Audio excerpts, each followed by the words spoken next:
Ton corps, il est constamment en train de te parler à travers tout ce stress, toute cette anxiété, toutes ces maladies, toute cette douleur, mais tout simplement, tu es ailleurs et tu ne l'écoutes pas. Donc, dans le chapitre d'aujourd'hui, dans cet épisode, on va éclaircir, te donner peut-être quelques pistes sur les causes qui peuvent te donner aujourd'hui beaucoup d'inconfort dans ta vie quotidienne, des maladies qui sont chroniques, que tu as depuis très longtemps et tu ne fais pas la relation avec ton corps et ce qui se passe aussi dans ta tête. Donc, soyez les bienvenus sur Yoga Libre. Je suis Liliette, ta coach de vie, de joie, yoga, connexion à toi parce que c'est important que tu reprennes le contrôle de ta santé.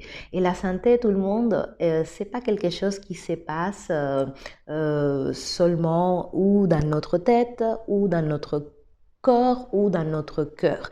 C'est vraiment un équilibre de toutes ces parties qui nous composent. Et donc, il faut comprendre que tu es un corps. Donc, tu es des muscles, des articulations, des organes, des cellules. Et à l'intérieur de ce corps, ben voilà, il y a des corps qui sont un peu plus subtils.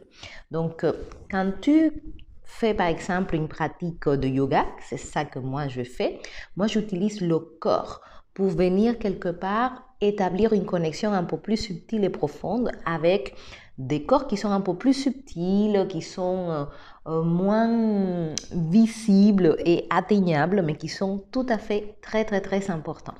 Donc, dans le yoga, on a cette première couche qui s'appelle le corps physique ou le corps grossier. Et donc, c'est très important que vous preniez soin de votre corps parce que votre esprit et vos émotions, votre mental, votre intelligence, elle vit dans ce corps-là.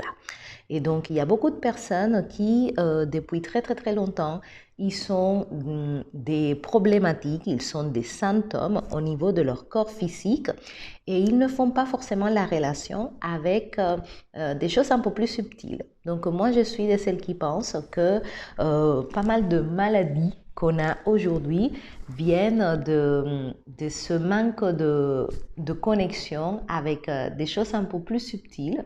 C'est souvent nous-mêmes qui créons ce genre de maladie et tu vas te dire mais comment moi je suis en train de créer tout ça? Bah oui, parce que ça se passe à des niveaux beaucoup plus profonds que souvent comme on est happé par la vie de tous les jours, par la course permanente, par toutes ces distractions, on oublie la chose la plus importante et c'est se connecter à soi. Donc aujourd'hui, on va commencer à éclaircir un petit peu certains symptômes et problématiques que tu peux avoir dans ta vie pour que quelque part ça t'amène à réfléchir, à te poser les questions parce que la guérison, elle commence déjà par t'interpeller toi-même. Il faut comprendre que le corps guérit de lui-même. C'est personne d'autre qui pourra t'amener quelque part une amélioration si c'est pas ton propre corps. Donc, juste tu dois te concentrer sur lui donner le mieux que tu peux lui donner pour qu'il fasse son travail. C'est une machine extraordinaire qui est vraiment surprenante et que quand on prend le temps de lui donner des choses qui sont fertiles, qui lui permet de déployer toute sa capacité, ben voilà, ça s'est fait presque sans qu'on ait à prendre énormément que ça nous coûte beaucoup de travail. Mais pour ça, il faut qu'on vienne à bout de notre ignorance parce que c'est ce manque de connaissances qui nous empêche, de connecter avec notre corps. Donc, il faut comprendre que chaque cellule de ton corps écoute ce que tu es en train de te dire. Donc, c'est très important que tu commences à observer la façon avec laquelle tu te parles parce que ça laisse un message qui voyage à travers ton système nerveux et qui laisse une empreinte en fait, extrêmement profonde. Donc, ton corps, il est tout le temps en train de te parler. Il suffit juste que tu prennes le temps de l'écouter pour que tu commences à comprendre un petit peu comment est-ce qu'il marche. Tu vois, donc par exemple, quand nous avons des façons de parler et façons de penser qui deviennent habituelles, tu vois, c'est quelque chose que je relève souvent chez mes clients. Je les écoute parler parce que ça me donne beaucoup d'indices. Qu'est-ce que tu dis tout le temps? Est-ce que tu es tout le temps dans les objections? Est-ce que tu es tout le temps dans la négation? Est-ce que tu es tout le temps dans l'acceptation? Tout ça, c'est très révélateur ensuite de ce qui peut arriver dans ton corps. Tu vois, ça finit souvent par s'exprimer par rapport à des patrons des programmes de comportement et le body language, tu vois, la posture que tu adoptes. Tu vois, la posture de quelqu'un est le miroir, en fait, de comment cette personne se parle et qu'est-ce qu'elle pense à la longueur de journée. C'est pour ça que les déprimés et les tristes, ils sont comme ça, et les joyeux et les gens pleins d'énergie, bah, ils relèvent la tête, ils regardent devant, ils sont avec une autre énergie corporelle. Pourquoi? Parce qu'ils sont en train aussi de penser différemment. Donc, quand tu as habituellement, tu vois, ces expressions un peu dures, un peu, tu vois, les yeux comme ça, renfoutounés, je ne sais pas comment on dit en français, mais tu vois, ça va donner ensuite une réponse au niveau de ton corps. Donc, quand on a un visage qui est agréable, qui est disponible, qui est ouvert, bah, ton corps aussi réagit à quelque chose d'agréable, d'ouvert et de disponible. Il faut comprendre que ça coûte beaucoup plus d'efforts à ton corps de faire la gueule que de sourire. Et donc c'est important parce que l'énergie que tu vas mettre derrière, elle va et c'est le jour et la nuit. Donc, pose-toi la question aujourd'hui, quel genre d'expression tu as au quotidien? Est-ce que tu as une expression de, je ne sais pas, refermée, dure, ou tu as plutôt une expression de, voilà, de joie, tu as cette lumière, cette ouverture, cette confiance dans la vie. Bah, tout ça, ça se voit aussi au niveau de ton visage. Tu peux aussi observer, tu vois, c'est très important d'observer les personnes âgées. Les personnes âgées aussi, quand tu prends quelques instants pour observer comment ils se tiennent, quel est leur genre d'expression, ça peut te donner beaucoup d'indices de comment ils ont vécu leur vie, comment ils ont pensé, comment ils ont évolué. Donc, c'est important que tu te poses la question aujourd'hui de quelle tête tu veux avoir quand tu seras vieux, tu vois, parce que si tu vas être rempli de rides et tout comme ça, comme une espèce d'un raisin sec, c'est pas la peine, tu vois. Donc commence déjà d'aujourd'hui à prendre conscience de ton visage. Voilà, qu'est-ce que ton visage il transmet? Parce que tout simplement, on ne peut pas transmettre un visage joyeux si on n'est pas en train de penser et de réfléchir d'une façon joyeuse.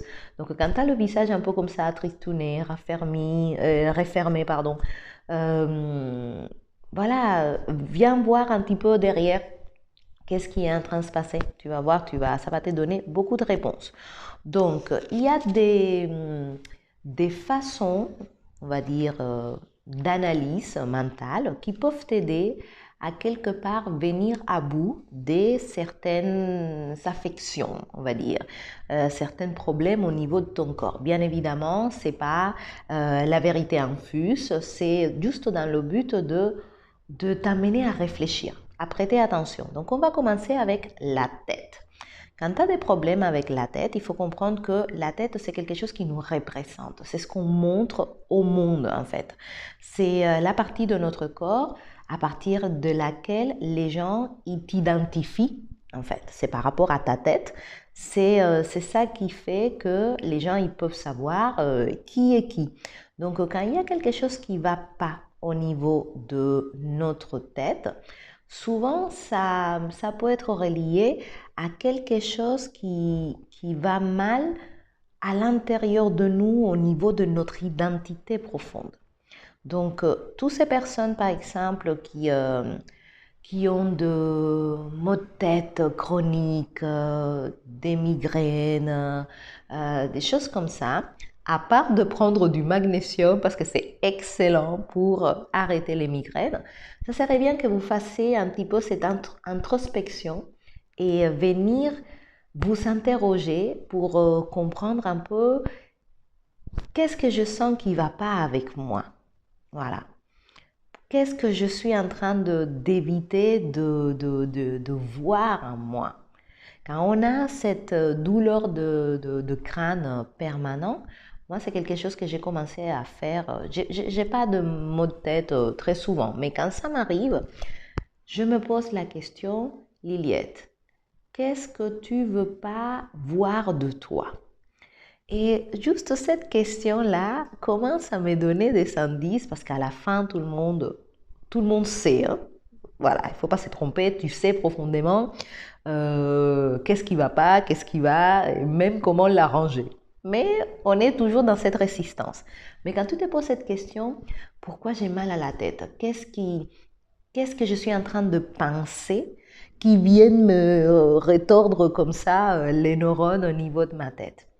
Quelle est la qualité de mes pensées au quotidien?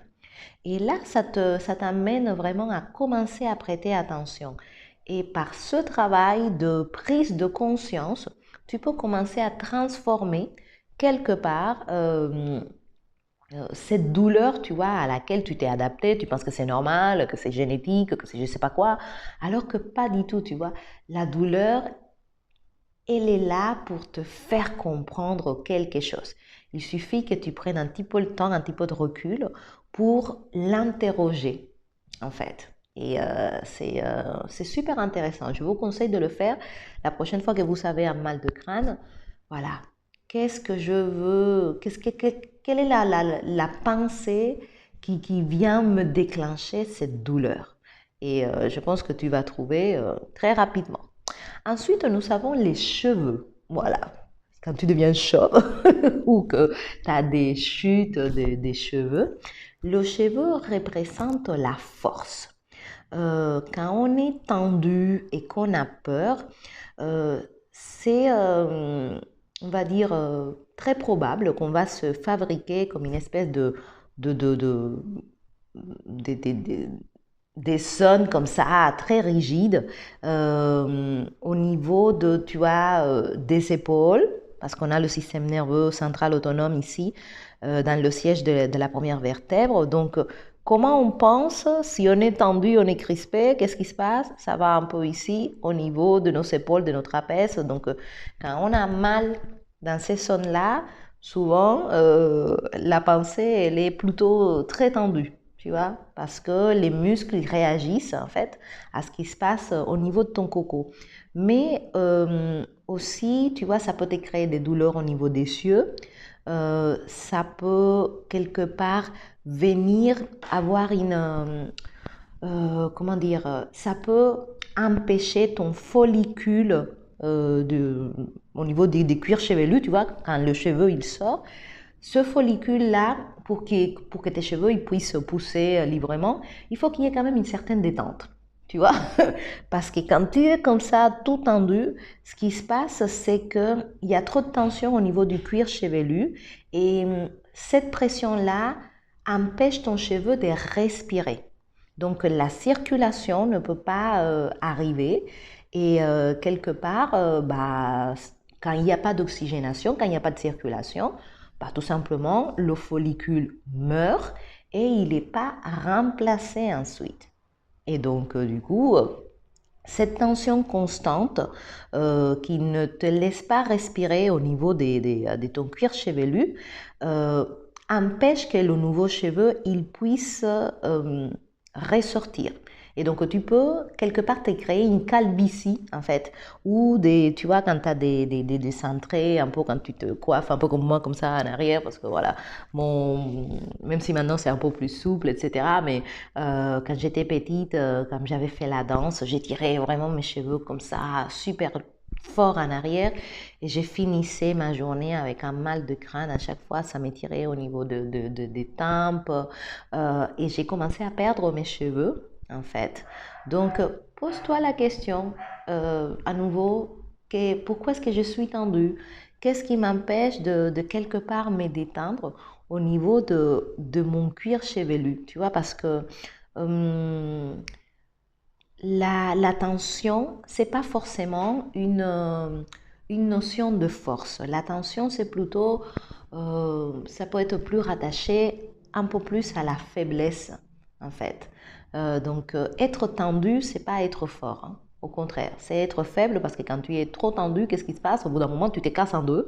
Il faut prendre conscience de toutes ces tensions qu'on accumule au niveau de nos programmes mentaux et qui ensuite empêchent que tes cheveux ils poussent, peut-être que tu les perds en quantité, que tu te fasses, voilà, que tu as besoin après de prendre une perruque tellement tu as des zones où les cheveux ne poussent plus, quoi. Donc, quelque chose qui marche très bien, c'est de prendre quelques minutes pour relaxer le cuir chevelu. C'est super sympa. Moi, je le fais souvent quand j'ai fini de pratiquer, que je suis dans ma relaxation, que je fais un petit peu mon état des lieux de tout mon corps, d'étendre le cuir chevelu. Et donc là, tout de suite, tu vas, allez, on va fermer les yeux, on va faire un petit exercice. Voilà, tu fermes les yeux et quelque part, tu vas parler avec ton cuir chevelu et tu vas lui dire de se détendre. Pense à ça, envoie ce message à ton cuir chevelu et observe. Observe s'il y a une toute petite différence, s'il y a comme une sensation qui est vraiment très perceptible de relaxation. Comme s'il y avait une espèce de détente, de lâcher prise, parfois on peut sentir un peu euh, comme s'il y avait de l'air qui passait, comme si quelque chose, tu vois, se relâchait, s'adoucissait. Donc observez, parlez avec votre cuir chevelu et tu lui dis, ok, je vais détendre. Voilà, je viens de penser à ça. Et tout de suite, j'ai senti qu'il a réagi. Voilà. Et donc, je ne pense pas qu'il y a beaucoup de personnes qui prennent le temps de relâcher leur cuir chevelu. Et pourtant, ça peut éviter de devenir, voilà, de perdre tes cheveux, d'avoir de la calvitie, surtout si c'est quelque chose qui t'est complexe, si t'es, voilà, parce qu'on est aujourd'hui dans cette société très, très, très attachée à nos cheveux, ça fait partie de notre identité. Donc, cet exercice tout simple peut t'aider à quelque part prendre conscience que la qualité de tes pensées, elle est tendue, elle est rigide, elle est refermée et apporter du coup à ton tour un peu plus de détente. Voilà, donc là c'est bon, je vais le laisser aujourd'hui comme ça. Donc réfléchissez un petit peu à vos maux de crâne, à les problèmes au niveau de vos cheveux, problèmes au niveau ici de vos trapèzes et faites et prenez le temps de rattacher cela à quelque chose de plus subtil. Qu'est-ce que je suis en train de penser? Qu'est-ce que je me dis au quotidien? Comment je me parle? C'est très important d'observer comment on se parle. Qu'est-ce qu'on se dit dans ce dialogue interne fait que ton corps, il reçoit toute une autre information et par conséquent, il réagit différemment. Donc, dans le prochain épisode, on va continuer à explorer un petit peu ça. L'objectif, c'est qu'à nouveau, tu commences à avoir la santé et le bien-être comme un tout. Tu ne peux pas les dissocier. Il n'y a pas le corps d'un côté, les pensées de l'autre, les émotions de l'autre. Non, non, non. Tout forme une espèce d'écosystème qui est extrêmement voilà, où l'équilibre, il est très subtil, hein. Parfois, ça se joue à rien. Mais déjà, en prenant conscience de ça, peut-être que tu vas changer la façon avec laquelle tu t'adresses à toi-même. Tu vas observer les paroles qui viennent le plus souvent. Est-ce que c'est des non, je ne peux pas, de mais, de c'est pas possible, de c'est dur, de ça va pas, de voilà. Et en prenant conscience de ça, tu peux progressivement changer cela. Donc voilà pour le chapitre d'aujourd'hui, pour vous ouvrir un petit peu l'esprit à observer différemment, à communiquer avec votre corps, à vraiment rentrer dans cet état de yoga. Yoga veut dire connexion tout le monde. Et la santé, c'est une connexion profonde. Si ça t'intéresse d'aller un petit peu plus loin, de connecter avec ton corps pour vraiment remettre tout à zéro, hein, c'est un reset complet que tu vas faire, tu peux m'écrire sur yogalibrecontact@yahoo.com. On aura un échange, on aura une séance où quelque part on va voir l'état des lieux de ton corps pour que tu puisses retrouver la santé. Parce que la santé ne se passe pas seulement dans la tête. La santé, elle s'exprime dans ton corps. Ok? Donc, tu vas forcément améliorer ta posture, améliorer ta façon de te parler, retrouver mobilité, retrouver de l'amplitude. Parce que il faut comprendre que le corps, ta façon de bouger, elle est le miroir de ta façon de penser. Et donc, quand tu améliores un, forcément, tu améliores l'autre. Donc, je vous remercie beaucoup pour les nouveaux abonnés. La chaîne, elle grandit doucement, mais sûrement. Donc, n'hésitez pas à partager, à liker, à vous abonner, à activer les notifications et à faire ce travail avec vous. Connectez avec vous et prenez conscience de tous ces mots que votre corps, tout ce langage corporel qu'il utilise pour vous faire comprendre et d'apporter une solution. OK? Je vous remercie tout le monde. Très très belle journée et à très bientôt. On va continuer un petit peu à explorer ce qui se passe au niveau de ton corps et surtout trouver des solutions pour être mieux au quotidien, pour arrêter d'être submergé par ce stress tout le temps dans ton travail, dans ta vie, avec toi. Voilà, il est temps de briller, il est temps d'être épanoui et c'est à chacun de reprendre le contrôle sur sa propre vie. Tu es la personne la plus importante de ta vie, donc c'est à toi d'en prendre soin. À très bientôt, belle journée, bye bye.